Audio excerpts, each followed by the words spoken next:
Siempre hay muchos mitos y leyendas en torno a cementerios y tumbas. En la antigüedad, estos lugares sirvieron como tema de veneración sagrada, y hoy en día a menudo se asocian con varios cultos. Especialmente atraídas por los amantes de lo oculto son las tumbas marcadas con el sello del diablo. Estamos hablando de los lugares de enterramiento de supuestos vampiros, magos negros o villanos, frente a los cuales la gente experimenta un horror supersticioso.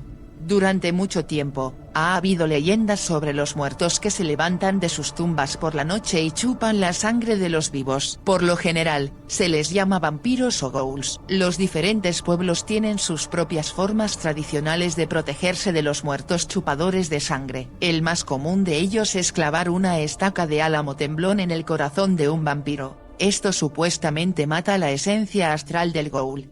En 1994, en la República Checa, cerca de la ciudad de Chelyabinsk, se descubrió un extraño entierro, atribuido por los arqueólogos a finales del siglo X.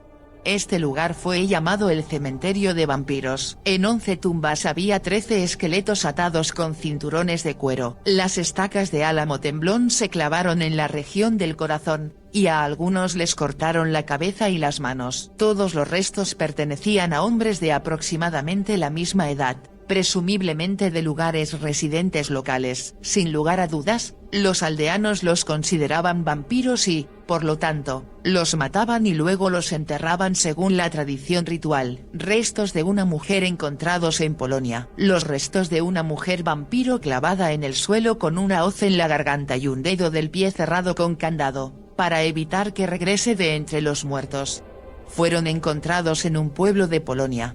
El equipo de investigación del Instituto de Arqueología de la expedición de la Universidad Nicolaus Copernicus, dirigido por el profesor Dariusz Poliński, descubrió el esqueleto en un cementerio del siglo XVII en el pueblo polaco de Pien. Al esqueleto del supuesto vampiro se le colocó una hoz de hierro alrededor del cuello y un candado alrededor del dedo gordo del pie, en un extraño entierro en el que los aldeanos pudieron haber pensado que la mujer no estaba del todo muerta.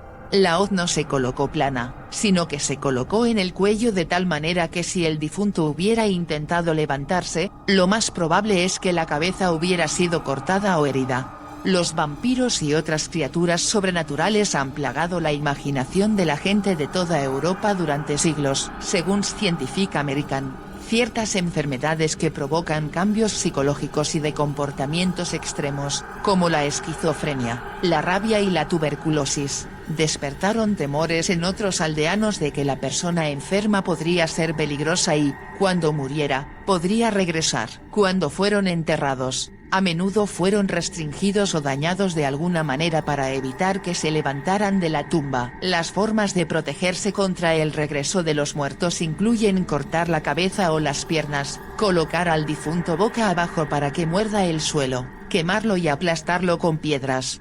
Sin embargo, la joven encontrada en Pien, fue tratada con respeto en comparación con las mujeres de la época que fueron acusadas de tener poderes sobrenaturales.